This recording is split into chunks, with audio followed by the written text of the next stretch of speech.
in so many ways, man, I just stood on something that I believed in, that I got caught up in that keep it real syndrome out there in the streets.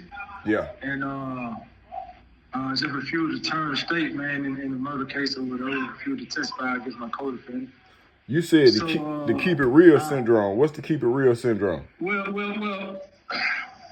man, just being in prison, man, and just looking back, you understand what I'm saying? Like out there in the streets, you know, everybody get caught up in that keep it real syndrome. Keeping it real syndrome is basically just being loyal to everything except the right thing. Right. Like I was loyal to the streets. Like I chose the streets over, because I had just got married. So I chose the streets over my future. I chose the streets over my life. You know what I'm saying? My wife, my son, I got a son or whatever. So that keeping it real syndrome is just keeping it real with everything except for what really matters. And so I stood on the principle and I chose all that over my wife, over my son, over our future. You feel what I'm saying? So I just got caught up in the keep it real syndrome. Just keeping it real to the streets, basically. Okay. And just to add on top of that, you know, the streets don't discriminate, homie. You know what I'm saying? It don't matter who you are. It's all for self. You understand what I'm saying? The streets is its own entity. And so all they do is just take, and they never get nothing back. And even the little bit that they do get back is only an illusion because it don't last long. And so that's what I chose. Something that's shaking and flaking, man. And the funny thing about it is that I was the one that kept it real. And my partner, he was the one that went solid. So I ain't for the be here. I ain't gonna say I ain't for the be here. But if the nigga would have been 21, man, and stood on solid ground like I was standing on, then he would some of his story, some of the word, man, he would own up to what he did. And I'm gonna be here right now. That's what I'm saying. Okay. It's like he put me in between the rock and the hard place. Like, what you gonna do, son? You gonna stay solid, or you gonna roll over? You gonna tail or something? You know how I'm gonna do that. You gotta stay on principle. Yeah. Yeah.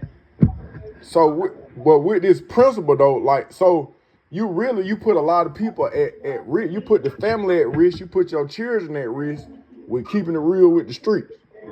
Basically, that's what I'm saying. Yeah. So it's like I chose everything. I put everything in front of my ex-wife. Put everything in front of my son, my family. You understand what I'm saying? Basically everything. Yeah. That's basically it. Okay, so let me ask you this. If you could do it all over, would you switch it up? Man, hell yeah. 10,000, homie. And I ain't fucked up about it. I'm just being real. Because I see now, it ain't that worth it. Okay, let me say this. Like, if I'm a nobody, and you know, you got crash dummies out there, you know, people who just put here to cause pain and, you know, do all that old weird shit, man. I know, like for me, man, like I know who I am now. You understand what I'm saying? Yeah. And so everything that I am now, I was always that. But it's just I got caught up, man. I was blind. And so, I do it different, man. First of all, I'd have got out the streets a long time ago, cause I see like it ain't nothing, but it's an illusion, man. It's a mirage. It ain't real, you know what I'm saying? We the real ones, and the streets just done. You feel me? So without me, then the streets ain't talking about that, because I am the real. You understand what I'm saying? But yeah, man, I done did it different a long time ago. Let me ask you this: how old were you when you got locked up? Oh shit, I was 26. You were 20. Was this your first time getting locked up? No. So let me go all the way back, right? I'm gonna go all the way back to damn kindergarten. Well, first of all, like I say, man, I grew up on the southwest side of Atlanta. And so, you know, for a minute, man, it was kind of rough on me and my mama there. My dad, you know, he kind of took off or whatever. So anyway, man, I caught my first official charge, man. I was in kindergarten, no lie, homie. My mom, just waking up, seeing my mom going through that, seeing my mom cry. So I started at that at an early age in kindergarten. And you can ask TJ, man, ask anybody know me, man. And so I was out acting out one time, man, at L.O. Kennedy, my elementary school. And back in them days, man, you know, them folks didn't play, they spank you. Yeah. The teachers, yeah, they spank my ass. And then they took me home to my mama or whatever, so I got another whipping. So that next day, man, that very next day, man, I tried to stab my teacher with a butter knife. And so this in kindergarten. This in kindergarten. This no lie. So I was having anger issues. You understand what I'm saying? Yeah. And so I was having problems processing, waking up, seeing my mama cry, and going from being in a halfway decent household to no damn hot water, and all that old shit. Yeah. Warming the house up with the oven, and borrowing power from neighbors, and so it was kind of hard on me. So I didn't know how to process. Okay. And so man, they folk whooped my ass. They spanked me. And the very next day, man, I tried to stab my teacher with a butter knife or whatever. So they sent me to counseling or whatever, to a psychiatrist or whatever. But it was like, wasn't that wrong with me. They was just saying, like, I was having a problem processing and understanding what was going on. So I didn't know how to deal with my emotions or whatever.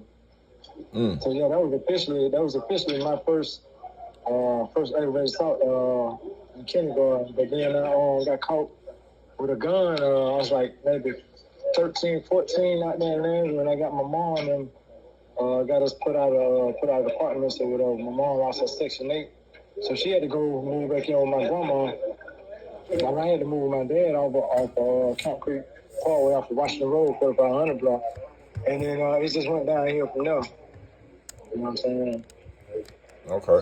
Let me ask you this: when you was 13 and you was over on Camp Creek, just out of curiosity, what was you listening to?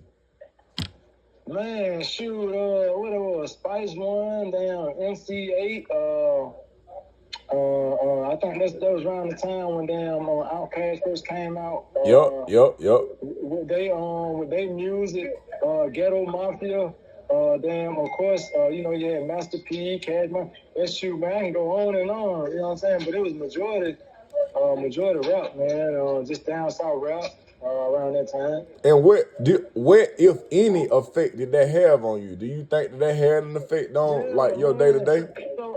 So listen, right? Yeah, that's a big debate. But truth be told, man, even dating all the way back to the ancestor days and so forth and so on, music has already always been a motivator. It gets into your spirit, no matter what type of music it is, and depending on what type of music it is, it brings about a different outcome. So, like, if you wake up early in the morning and you listen to gospel, you're going to have a quiet spirit. You're going to pretty much be on the calm. But if you wake up in the morning and you listen to damn,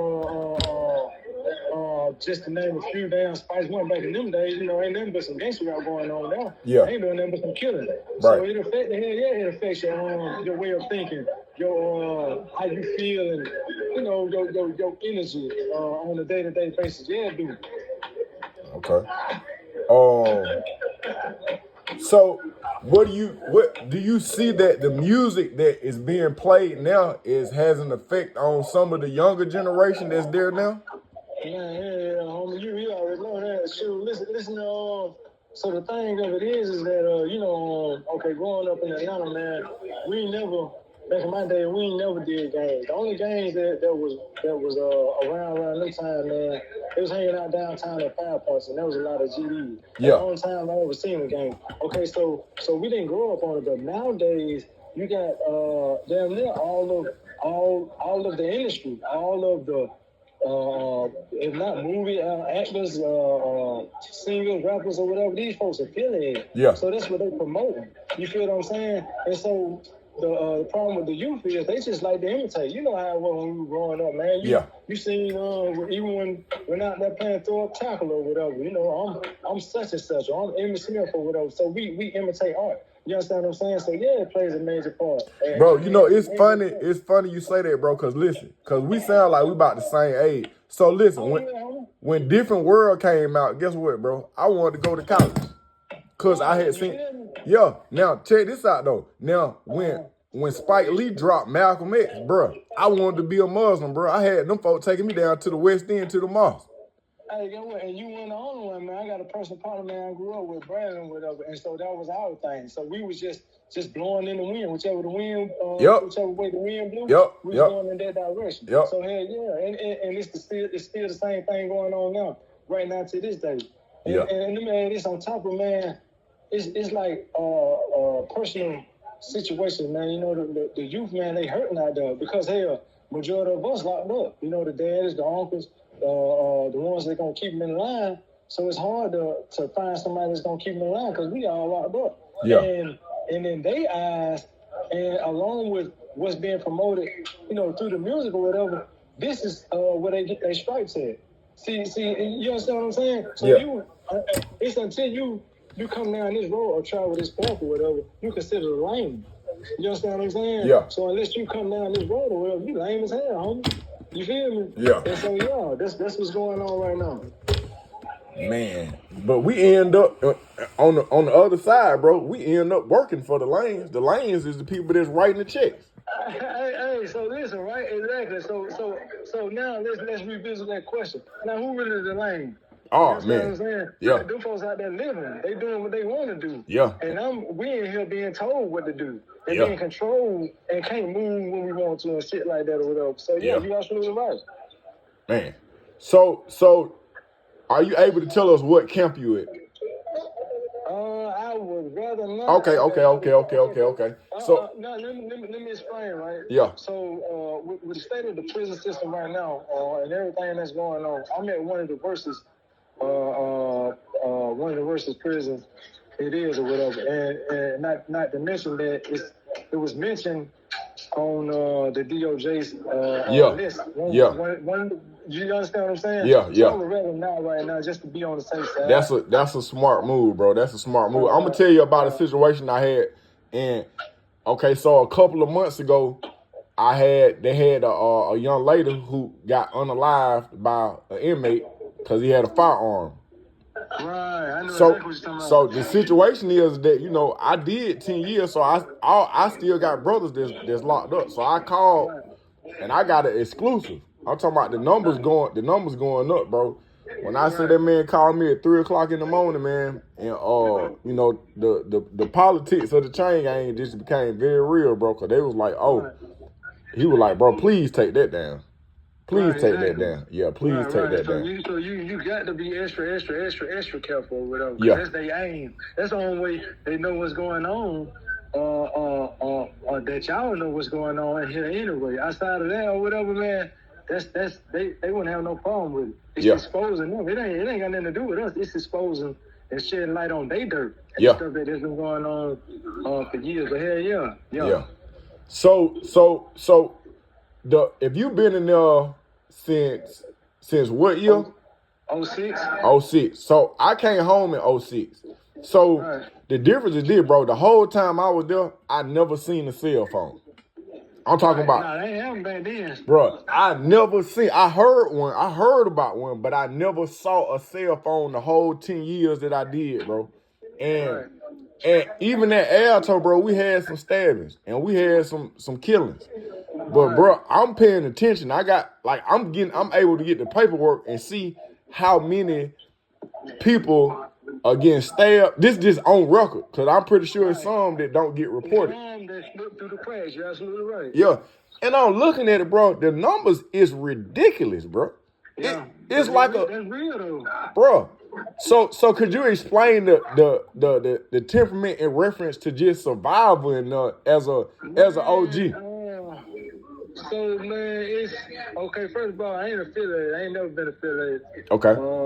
Been going down there 20 on. I stand solid. Yeah. And you know, I ain't no Billy Bad ass, but my reputation precedes itself. Yeah. And so the thing of it is, man, it's just you got to tread light. Like man, it's literally, man. Sometimes, man, we don't even see no officers.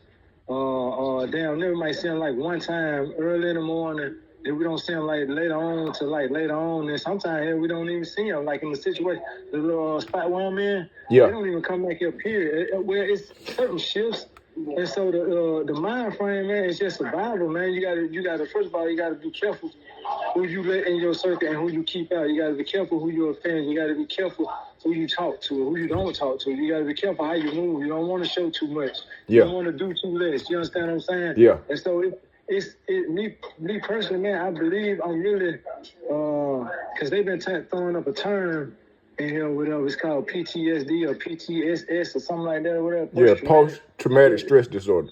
stress disorder and post-traumatic stress syndrome or whatever. Yeah. And I always been a loner. Yeah. But it's intensified in hell because you don't really know who to trust.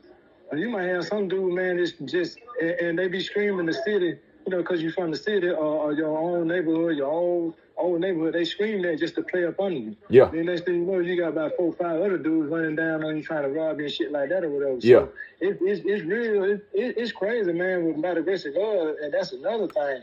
Let's go all the way back, man. We're ground zero. If you ain't got God, you ain't gonna make it. Period. It's just being real. Now, I ain't no saint. I ain't no perfect Christian or none of that. But I do tell you this, man. He walks with me. He protects and he guides. And so the best advice that I can give to the youth and anybody that's coming to chain gang, man, you better get your life right with God. Period. Or you ain't gonna make it. Period. Hell no. And you better repent of them sins, or them sins gonna find you out. Yes, sir. Gotcha. So I'm seeing footage, bro. I'm seeing footage, and it's a daily report of people that's just being off, man. And when I'm looking at it, bro, I'm looking at a gang of young dudes. They don't care nothing about sticking nothing up, bro. Right, that's real. They don't care nothing about sticking up. But let me ask you this, because I come from a place, bro, where, like, an ass whooping to get you, whether you take one or you able to get one out, the fact that you was able to stand up on your own too, it meant something. Do that mean anything now? Do them folks care anything about that? Shoot, really, man. It I ain't gonna lie, right? It depends on your environment and where you go. Cause some people, man, they enforce that. If it ain't that serious, man, to go to war about or whatever, man, go on there and shoot your one, man. And they gonna enforce that. Yeah. You understand what I'm saying? Cause they don't want no extra unwanted attention coming on their little situation or whatever. So yeah, they still do it. Yeah, I'm a solid believer in that. I stand on that. Okay. I'm gonna beat your ass before I stab you. That's on everything. Yeah. Yeah. Okay. So let me ask you this. So if you could say something to her, how old was you when you say you was 26? Okay. Yeah, 26. But there was a 13-year-old you, there was a 17-year-old you, and it's some 13-year-old yous out here. It's some 19-year-old you. If you could have said something to yourself, bro, and to have an impact on your future decision, what would you have said to yourself? Man, the only thing I can say is that, like I say, man, people are gonna go through life, and it's gonna be all kinds of situations. So it's all about processing and how you deal with them situations. Like had I sought out somebody to talk to, because that was my problem. Like I would just keep everything in until that, and I still do that a lot. I just hold a lot of stuff in, and until I explode. And so the thing of it is, man, it's just about processing. First of all, you got to recognize your situation, even no matter, especially like once you come of age. So you talking about like a 13-year-old or something like that or whatever, man. You just got to recognize your situation for what it is. Yeah, we might be broke, hold down, or whatever it is, but you got to know that it's something else out there. And so my advice right now, man, is just you got to stop that. That ain't the move. Like wherever you're going through, homie, you got to find somebody to express that to, or find somewhere else to some other way to relieve that stress or to express yourself or whatever, and learn how to do it. It's okay to talk. It's okay to cry. It's okay to be sad. It's okay to be all that. Uh-huh. But what's not okay is being locked up and being told what to do. It's dudes in here, man, 70, 80, 90 years old, still getting told what to do by damn 21-year-old. You understand what I'm saying? Yeah. And that ain't. So at the end of the day, man, you think before you react, and you better make sure that if you do this, you better make sure that you know the consequences that are gonna come behind it. Yeah. Because life is real, and God is even realer. So regardless on if you run circles around me or the next man or whatever, you're gonna have to. Everything begins and ends with God. That's ground zero. Yeah. You understand what I'm saying? And so yeah, man, that's about all I can tell him, man. It's just this ain't the move. This is not the move. You know what I'm saying? Like think before you react, homie. Slow down, chill. Just give it a minute. Yeah. So for those people who don't know, what is a normal day? Like when does it start? What transpires and how does it end? You talking about in here? Yeah. Shoot, I don't know about nobody else, man, but my day started probably like 4:35 every morning, homie. I'm up. up and alert because you ain't really got no choice. You don't. You in an open dorm or you in a closed dorm? Yeah, I'm in an open dorm. Oh man. But it still don't matter because even when you in the cell house, you know them doors pop at a certain time anyway. Right. You understand what I'm saying? Yeah. And so my day started like 4:35, man. You know, get up, do the usual. First thing I do is grab my Bible. Right. Hit the proverb, brush the teeth, wash the face. You understand what I'm saying? Pray, meditate, whatever it is you do, get in the vibe. Or start to move around. If you got a detail, hit the detail. Or go out and get some air, you know what I'm saying? Then from there, man, you sit around and wait for these people come around and do what they call an inspection, which basically they come and invade all your privacy. Come in, go through all your stuff, make sure everything on the up and up. Once inspection over with, then we get ready for lunch. But throughout the day, man, you know, you got situations going on, man, constantly. Looking around, worrying about who is who and who trying to do what and what. You understand what I'm saying? Once you get through lunch, then come dinner. Then once what you get for first is breakfast, then lunch, and then dinner. Once that's over with, pretty much the day is over with. So I pretty much hit the shower, man, and then sit there watch the game or whatever. But never once is my guard let down. You know, it's I ain't never been over there overseas, man, on the other side of the world, you know, Afghanistan. But I can pretty much figure. I feel how they feel, man. You constantly on edge. You never know where the enemy gonna come from. You never know where the war gonna start. You know, because in any given minute it can pop. You feel what I'm saying? Yeah. That's just the basic day. Yeah. I could tell you from experience, like even I've been home since 06. But bro, I still, my mind, I never get over the trauma. That trauma. I know you was in asshole, so shoot, that was the cream of the pot right there, man. Hey man, I never, in my personal opinion, any camp that you at in the state of Georgia, bro, this is my personal opinion, bro. It's trauma. Soon as you, as an individual, as a human, that you are able to make your own individual decisions, that's when the trauma starts. I don't give a damn if it's 15 minutes or 15 years, bro. That's when the drama started, bro. And I'm continuously trying to get over it, bro. Like even at 47 years old, bro, it don't never stop. I still wake up in nightmares. I still have nightmares. I can only imagine. Yeah, I still have nightmares. Let me ask you this. So you're able to keep up with current events, right? Somewhat, yeah. Okay. What's your take on this little Dirk situation? As far as like what? Okay, so you know he done got banged up on some murder for hire type action. Just your opinion on just like you got these people who have made it financially. They're in a place where, bro, they ain't got to do nothing else, but they still. Man, I ain't even cut off, but man, hell yeah, him and everybody that follow. On that path, man, y'all dumb as hell. Like, what the hell? Like people, and then too, right? It goes back to getting caught up in that keep it real syndrome. Yeah. You understand what I'm saying? And so many people, that keep it real syndrome, they killed, and so they took out so many people that it ain't even funny. So him, and not only him, but others just like him, man, you're a millionaire, a multi-millionaire. Yeah. You understand what I'm saying? So what is help me understand like now you done gave up everything. Yeah. You lost everything that you don't work hard for, everything you done sacrificed, all of that.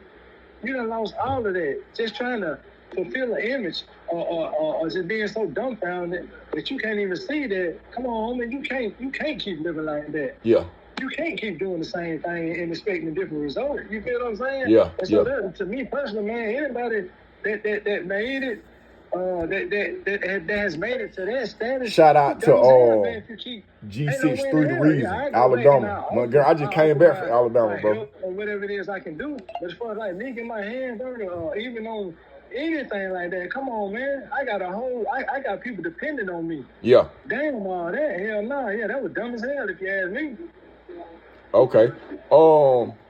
What is your take on the Georgia judicial system? Just the way that they operate, the way that they move, the way that they handle our cases. What's your honest opinion on that? Man, honestly, man, this shit is fucked, man. It's crazy. Going all the way back to damn Paul Howard in Fulton County and how he was falsifying indictments and documents or whatever. So it's all about money. Yeah, it's fucked up. I'm telling you, man, they still got people in prison from '96 and probably longer than that, man. Just sitting here rotting. And these people in wheelchairs and can't damn kill a fly. Yeah. So help me out. And I know they probably done did some heinous shit. Don't get me wrong.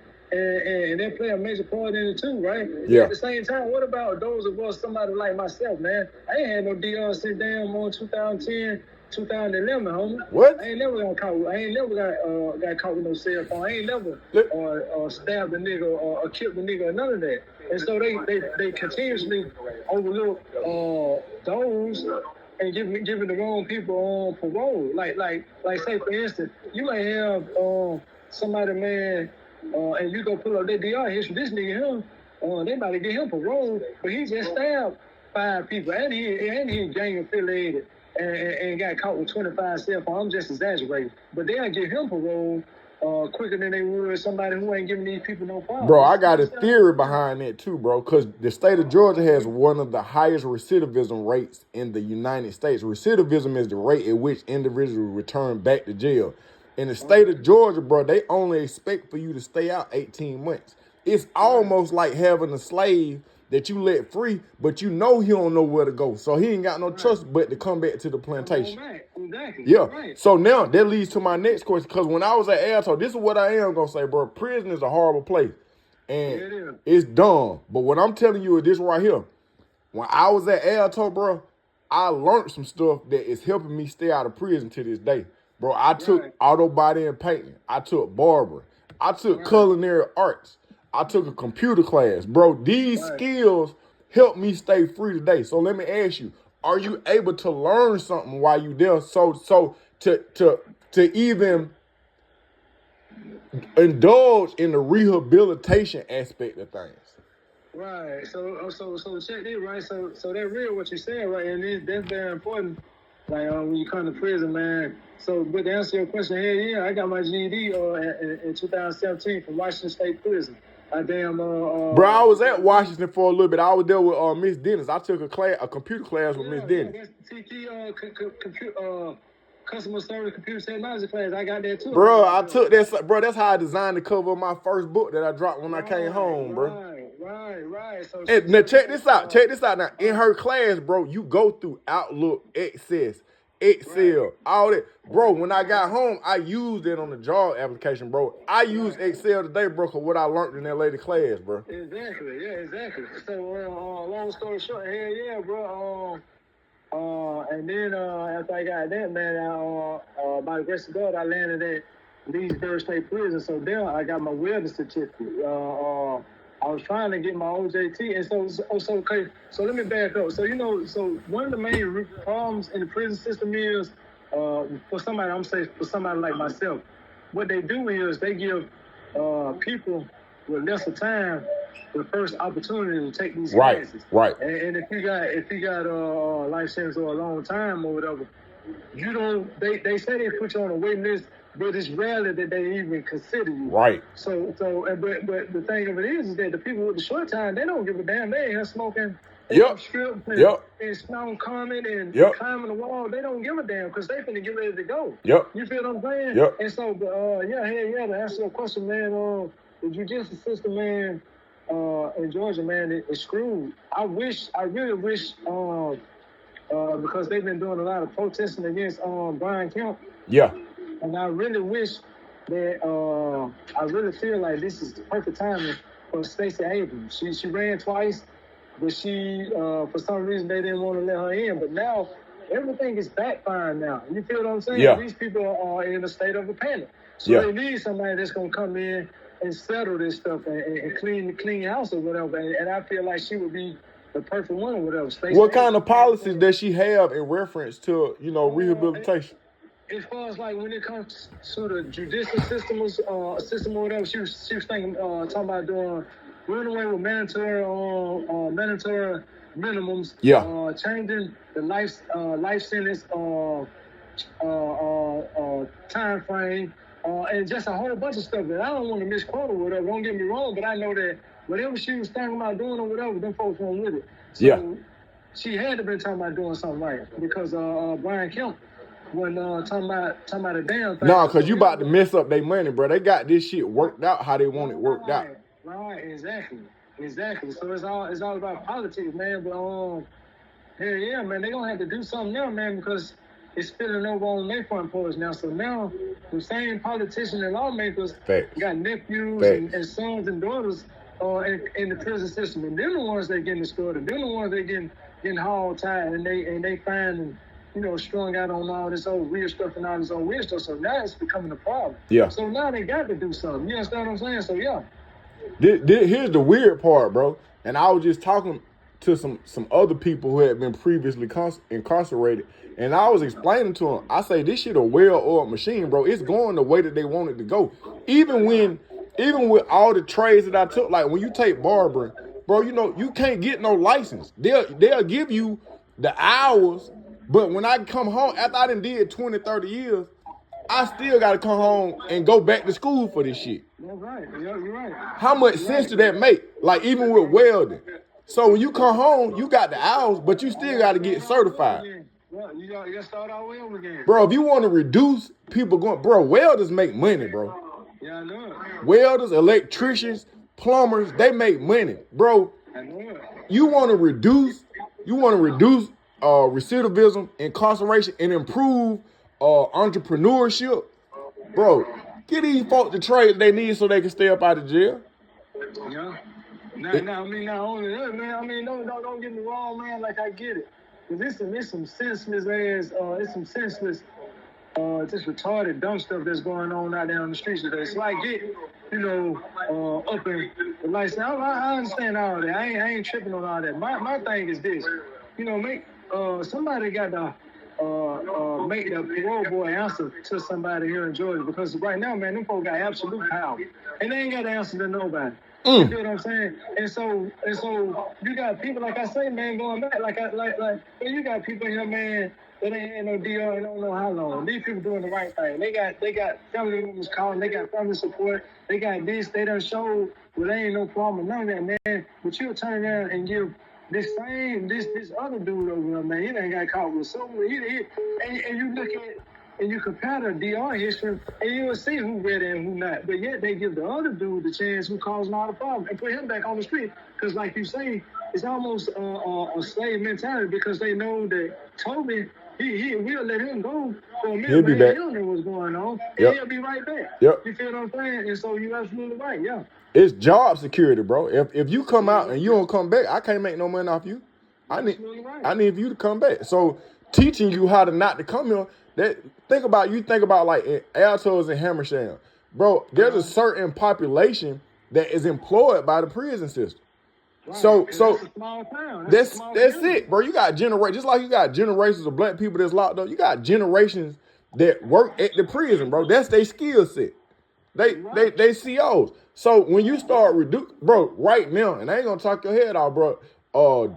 The governor that we got now, bro, they working on a $1.8 billion budget to build more prisons, bro. Yeah, I know it. Yeah. Yeah. They supposed to have one. I don't know how true it is, but they supposed to have a prison built in Washington County, down the street from Washington State Prison or whatever. It's supposed to be high max. They supposed to be building something strictly for gang bangers and stuff like that. I'm gonna check that out. And then also, bro, I just seen on the news where they starting these jail bots. A jail bot. I think you seen that in Cobb County, right? Bro, I seen it. I just did a report on that, bro. That's crazy. Yeah. That's crazy, because now you about to have a computer come around. I ain't never seen a computer that can understand the look in a human eyes when it's something that's really going on. But then they got these watching. Now that stems from, they probably got a lawsuit from Cavill Wingo, who died, one of the brothers that died at Cobb County. But he needed medical help. Y'all sink this man. Y'all ignored this brother. So I ain't gonna get on my footstool on that. But What can an individual, what can a citizen do that can bring awareness that can help anybody that's locked up, bro? Is it somebody that can be contacted? What can be done? So the thing of it is, man, is that they got all kinds of Facebook Appreciate groups that. and stuff like that, man, where they constantly doing protests, they constantly marching to the governor's mansion. Is that effective though? Honestly, man, I don't think so, man. I mean, it's better than nothing. You know what I'm saying? So at the end of the day, man, it's bringing some awareness. It ain't a whole lot or whatever, man. But in order, man, the only thing that we need done on the inside, bro, we need some help with the damn parole board. That's ground zero, man. Now, is that writing letters to them? Is that calling them? Man, like what? That's writing letters. That's petitioning. Hold on. Do you got an address? Cause like I'm on my thing, bro. Like if you give me something to do, bro, and I can get somebody else to do it, right, bro. I'm gonna do everything I can, bro. So if we got like a address, hold on. No, I ain't gonna lie. I ain't got. As far as like, I ain't got none of that going on. Hold on, I'm pulling it up now, bro. I'm pulling it up right now. I just want to see. Hold on. Contact us. So I'm just putting it on my screen. You can't see it, but I'm putting on my screen hold on. The Georgia Parole Board. I'm gonna put a link in the description, y'all. I'm gonna put a link in the description. But what need to be said to these people? Man, shoot, man.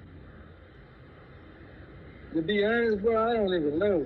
I don't even know where to begin. Just wrap your mind. I asked that for a specific reason, bro. But just wrap your mind around it. Because understand this, bro. I'm going to be trying to touch in with you on a regular basis. But if I'm connected with some people, I got some people that could be listening. I got some people that just be paying attention. And if it's something that we need to get out there, I'm talking about what you got at your disposal. You got a body out here. You got somebody that are going to knock on the door. Now, I don't know nonsense, but on some real righteous shit, bro. Like, if it's something that I need to go send an email to somebody or go talk to somebody, bro, I ain't got no problem with that. So listen, right, and that's my thing. I don't even know, because like I say, man, in my eyes, me personally, man, in my eyes, okay, the Department of Correction, Georgia Department of Correction, is in so much disarray, so much dysfunction. Right, you got several key issues to address. You got the living conditions, right? Right. You got the medical and the healthcare situation, right? Yeah. And then you got pardons of parole, dealing with rehabilitation and stuff like that or whatever. Okay. And so me personally, man, that's what I'm hanging my hat on, man. Somebody got to do something about the parole system and the parole board and how they going about handling because it's like a domino effect. So like you say, man, okay, so you got these young jits coming into the system, right? Yeah. They fresh into the system, right, with these 30-year life sentences or whatever, right? Oof. And so they get him, and then they get around older cats who done been here since the 90s and 80s or whatever. Yeah. Call their life sentence at a 7-year mark, right? Right. And so they sitting here in their mind, and I, I'm talking to these dudes, in their mind, they're like, shoot, what the hell we chilling for? What the hell we turning down for? What the hell we looking forward to? These people done been here since damn 80, when the life sentence was at 7 years, and they ain't doing that for them. Why the hell should I care? And so that's when the spasms start coming into play or whatever. And these young G's, they out here, in here stabbing and doing all this old dumb shit because they ain't got nothing to look forward to. Yeah. And so therefore, man, if you give them people something to shoot for, give them people something to hope for, you know what I'm saying? Yeah. Because once a person lose hope, it pretty much over with. Ain't It's shit over you with, can bro. tell That, bro, that's why I do the work that I do, bro. I done been in that motherfucker and been like, bro, nigga, I don't even know if I'm alive, bro. You feel me? I'm talking about for real. Man, I already know, homie. And so, man, like I say, man, my thing is, man, somebody need to really start pointing the finger, man. Because, yeah, the living conditions is all that, yeah. But that's just the surface of it. The deep-rooted problem, man, is that these people is not doing their job, bro. Yeah. I'm talking about literally at the spot that I'm at right now, man. You got people literally, man, that's missing blessings on getting the halfway houses, blessings on getting the TC, or whatever it is, moving on to the next stage in their time, because the counselors down here ain't doing shit.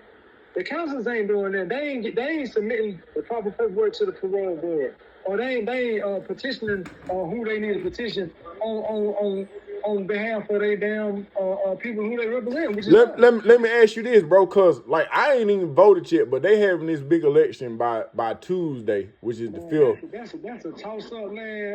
To answer your question, man, I wouldn't even know who to vote for. Okay. Because on one hand, Donald Trump is a known criminal, right? But one thing I do know, man, Donald Trump promised that if he get elected, he don't come from Georgia and he gonna clean house.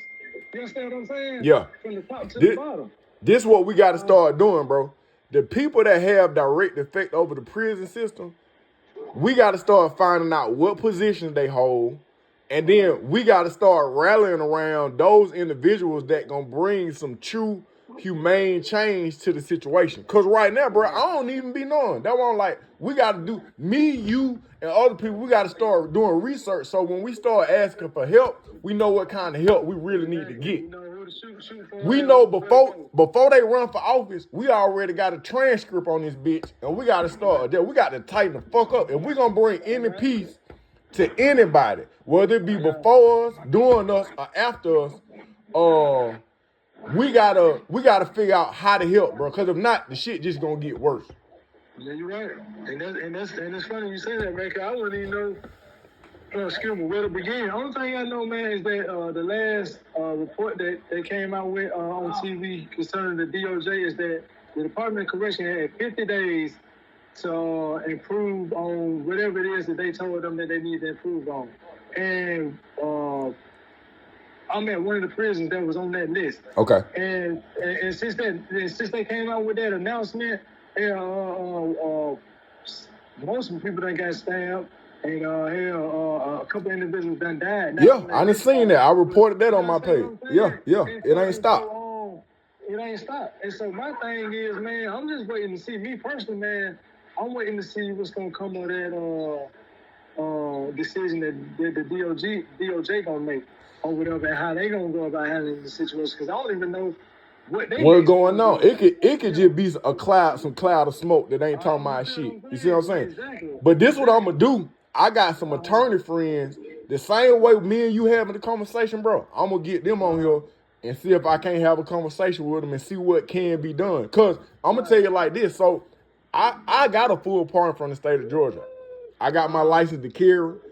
I keep it on me legally. You see what I'm saying? Right. But I know some brothers that done came home that did twice as better as I am, bro. But when you get your pardon from the state, bro, you get your license to carry, right to run for office, and right to have custody of your child. So it's people out here now, they getting their pardon, they getting everything except for they license to carry. So I'm like, bro, what can we do about this? And they just like, don't nobody know. It's just like, if you hungry, you know to ask for food.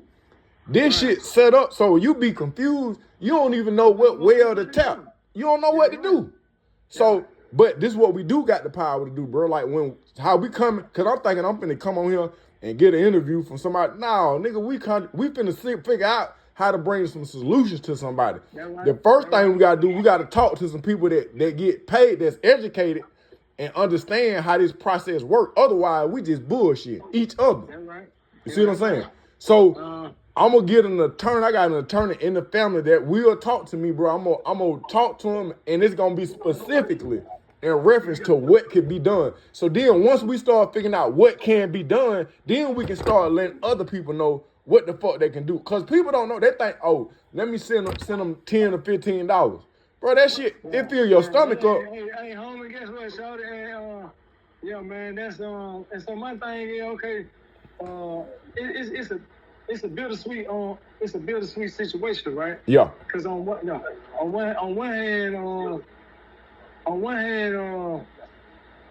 know, a nigga, you be appreciating that. Yeah, but, okay, I'm saying, like, I'm gonna speak for me. Like, in my situation, man, I'd be like, man, I appreciate all that, man, but damn, let's put that towards the damn lawyer or something, because I can maintain it. I've been surviving off the land since I've been in prison. I don't call home for that, man. You know what I'm saying? I ain't got nobody to call and ask nobody send me a couple dollars or whatever. My mom died in '97, and my dad died in '07 when I was up there on in the county waiting trial. Yeah. And so I ain't got nobody to call or whatever. And so the little money, the little friend that I do have or whatever, the little money that they do be offering or whatever, I be like, shoot, shout out, I appreciate it, man, but you know what I'm saying? What's up with a lawyer, man? 'Cause I'm trying to get out of here. Don't make me comfortable in my situation. Yeah. No, when I don't want to be here, help me get the fuck up out of here. Yeah. You know what I'm saying? Let me ask you this. Well, let me ask you this why I got you on the phone. Because people gonna listen. And I ain't trying to pinpoint, we might need to talk about it off air. Is there a cash app that they could utilize if they need to? As far as like what? Shit, sending you something to goddamn, keep. Oh man, yeah. That's not an issue. You know Okay. what I'm saying, man? See, my thing. So first of all, homie, I don't know you, but I salute you. Yeah. 10,000, because that's my mind frame. Like when I get out of here, God willing, man, you bless me to get out of here. I'm coming back. You understand what I'm saying? Yeah. Whether it be on a juvenile level, or juvenile detention level, on some kind of level, to let these people know, man, that you got a choice, regardless on where you grew up at. And that was one of my main problems, man. I didn't really think I had a choice. I thought like that lifestyle, you know what I'm saying? That's the only thing I had to live. So I had to get out there, and I had to do it to the best of my ability. Yeah. And I was pretty good at it. This situation right here, man, this wasn't on me. I got caught up trying to be a damn friend. I was 1,000 on my end. Sticking to the street code.